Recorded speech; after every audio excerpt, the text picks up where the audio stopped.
I'm Eleni, and this video is about how to use HCL to deal with someone who's very unhappy on a team amidst a group of people who are really doing their best to make it happen.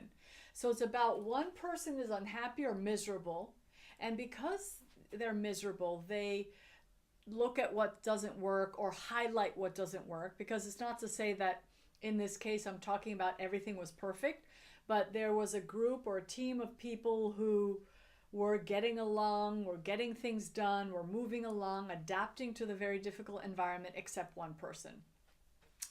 And what was happening is that those people were, because he was very unhappy, pessimistic, even miserable, he really was hurt, and that made him be very, let's say, nasty or impatient or ill-tempered, not friendly, at the cooler, complaining about what didn't work. And, even if he was right, so to speak, that those things were actually happening, the other people were trying to, be more open and flexible and trying to make it work. So that they felt like that person was dragging them down and that he was the problem. Now, HCL would see things in a very different way, and so that's what we're going to do this video on. But I just wanted to give you the context of a team in a company, and the team of, let's say, 10 people work generally well together except one person, and then how that person affects other people, like make them feel less happy, notice all the things that aren't working well, make them more unhappy, or that they don't want to talk to him anymore because they get so depressed or so unhappy when they do interact with him. And so this is talking about this and how human-centric leading would solve that. Next video. Okay, so we continue from the last video about the team trying to respond to this one person who's miserable. Now, this is his, triad. So this is his mindset. He's feels very frustrated and disrespected and hopeless and powerless. He's thinking this is unfair, this is a terrible place to work, nothing works here. So he's reactive and miserable, and all the other behaviors that go with it, right? He doesn't have patience, he's reactive, he's curt, he has a short temper, he's impatient, he asks questions with a very kind of a sarcastic or unpleasant tone.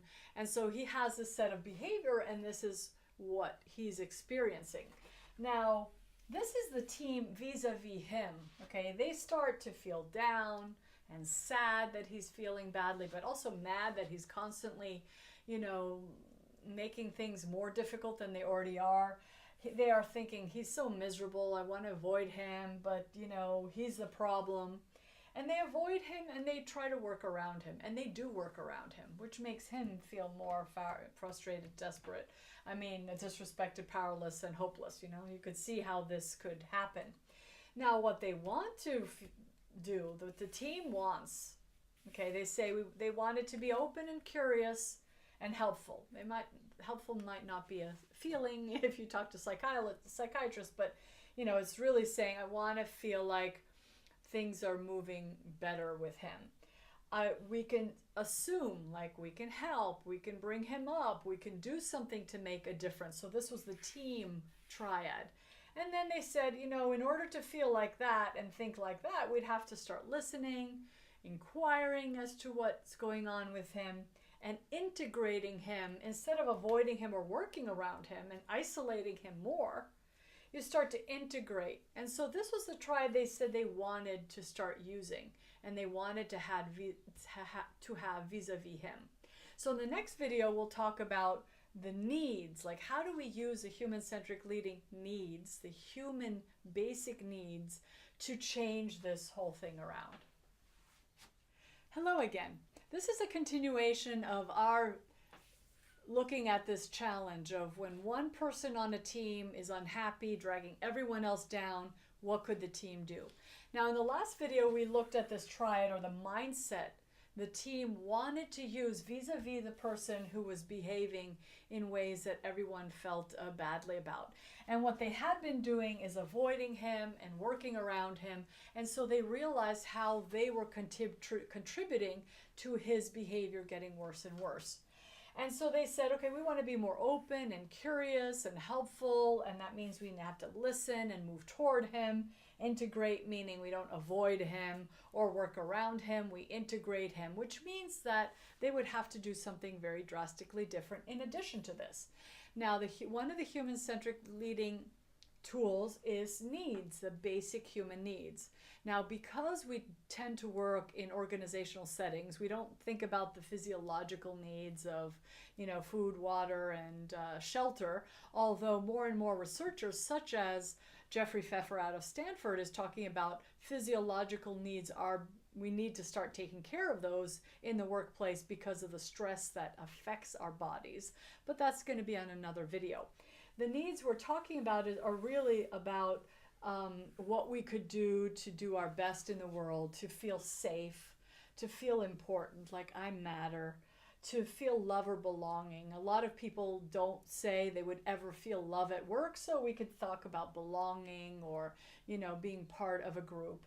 A variety means, am I engaged? Do I have enough interesting things to occupy my mind? Am I developing? Am I being able to contribute my best in a specific context? And so when this team started saying, I wonder what this gentleman needs to feel good and do his best. And so they started inquiring and asking him, like, what would you like to do?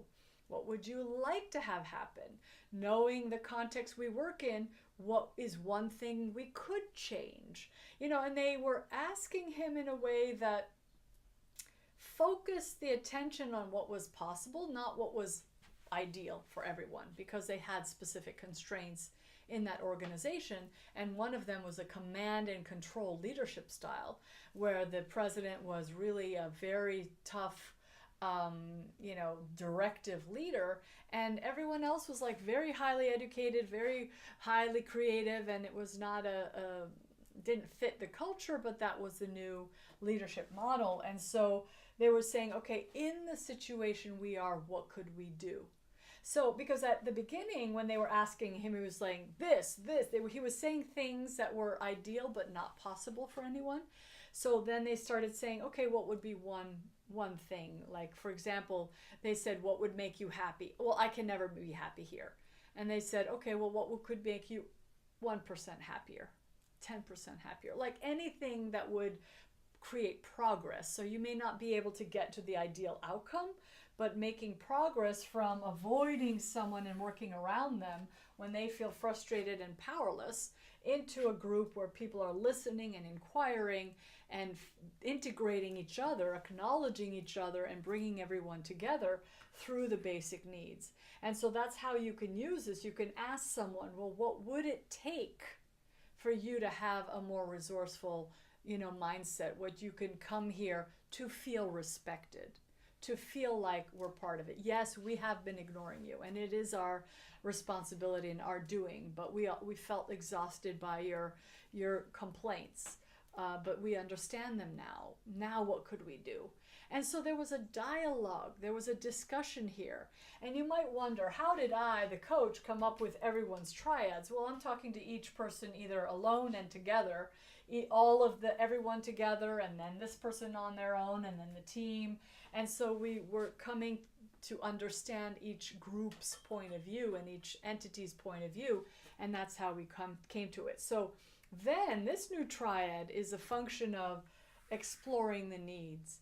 And then this person, his new triad was like, God, okay, if I'm going to feel respected and heard, or I do feel respected and heard now that they started to ask me questions. Because before I was being avoided, everyone was avoiding me. People were working around me. Imagine how that would feel if we have colleagues, that all of the colleagues are working around just one person.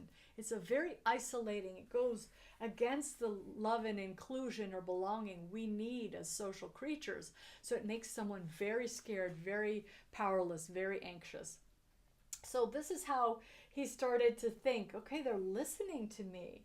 They ask me about what I need, what I care about.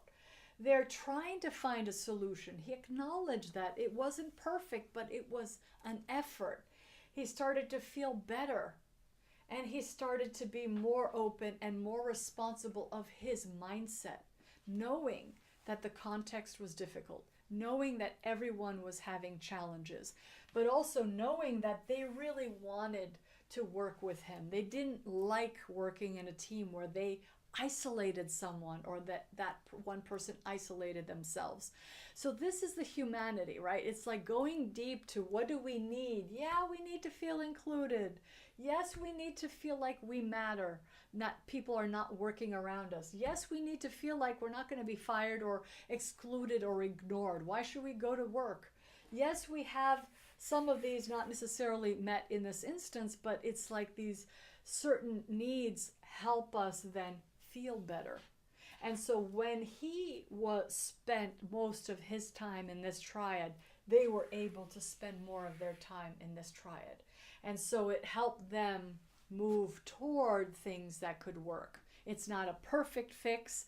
It's saying in this context of a command and control environment where we're treated like kids, but we have PhDs and we're experts in our fields, what could we do, knowing that we may be, responsible to stay at that organization because of grants or because of projects we love or whatever reasons, but committed to saying, okay, I'm in this environment. How do I respond to it? How do I, fill what I need to make sure that when I come to work, I can be happy to the definition that I'm ready to accept and work with others. So when there's one person who's unhappy in a team where everyone else is okay, there is a way to integrate them. When you go to their humanity and say, okay, we see you, we've been behaving in a way we're not exactly happy about, but we didn't know what else to do.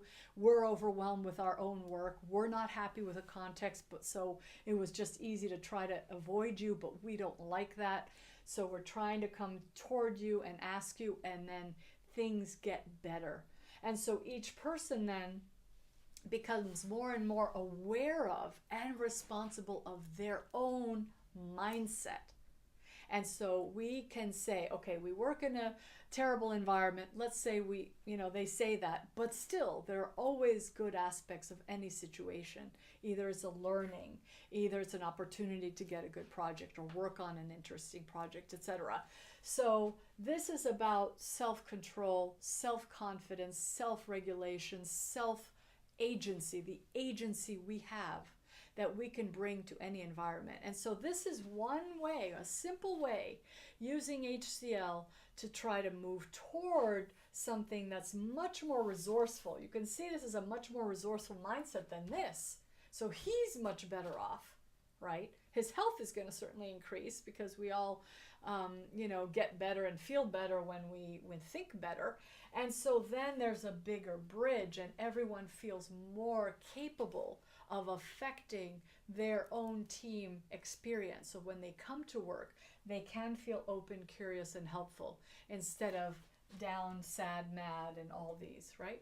So this is one example of using HCL to instead of blaming someone or saying they're the problem, saying, well, what if I humanize it and I just ask them what they need? And if they ask for things that we can never have, ask them maybe what's a little bit closer to that or what's a little bit better, and then move progressively. So this doesn't mean the conversation is over. This is the start. This is the beginning of this bridging the relationship from this being avoided, this person being avoided, or this team avoiding and working around someone, which is problematic when we work around some people, to then collaborating more and then solving problems within a difficult context, but solving problems together and really bringing out everyone's humanity.